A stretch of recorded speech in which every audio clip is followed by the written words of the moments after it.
I planned to write a review of OAX for my website, but since I shot some pics and video, I thought I would try this format instead. I'll start with what I liked and then where I think there's some room for improvement.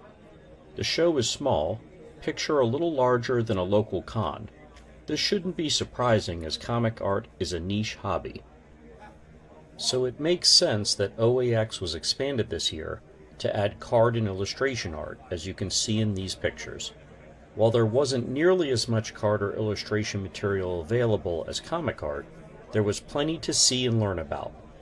While I have appreciated illustration art for decades, I never collected non-sports cards, so it was quite enjoyable to spend some time appreciating the art that makes these cards so desirable. The sketch cards in particular really stood out as little jewels, with artists being confined to such a small area to work in. Over in the illustration hall, there was a good bit more art available to look at than the card hall, with a number of great paintings hung by various artists. The Julie Bell pieces were the real standouts to me. Now on to the comic art.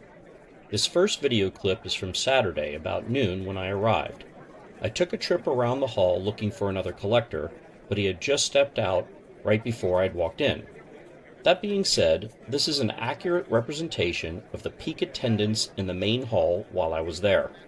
A few other collectors and I speculated there were about 250 attendees in the room at its peak. With OAX touted as the premier comic art show in the US, this walkthrough fairly illustrates how niche comic art collecting is, as well as how comfortable it was to move around looking at all the art, doing potential deals, and getting sketches done by all of the artists. I specifically took a picture of David Finch's line, as he was one of the bigger names there and everyone in the line got a sketch.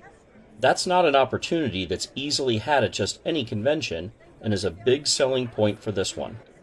Overall, the show had a good vibe, and everyone I talked to enjoyed themselves, myself included.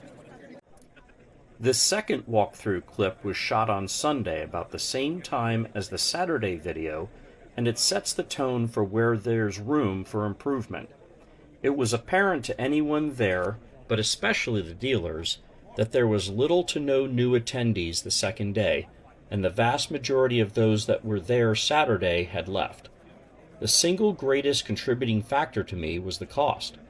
At $110 per day, $175 for the weekend, and $275 for a VIP badge for the weekend, this is simply not going to encourage someone who might be interested in any of this type of art to come and check it out for the first time.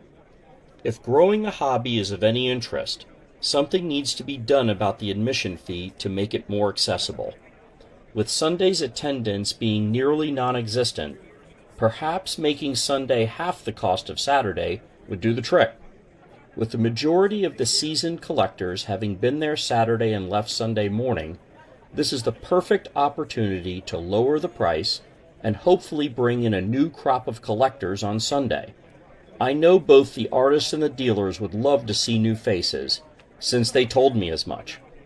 That being said, while OAX is expensive, there was a lot to see, and it was apparent everyone enjoyed the show, in spite of the cost.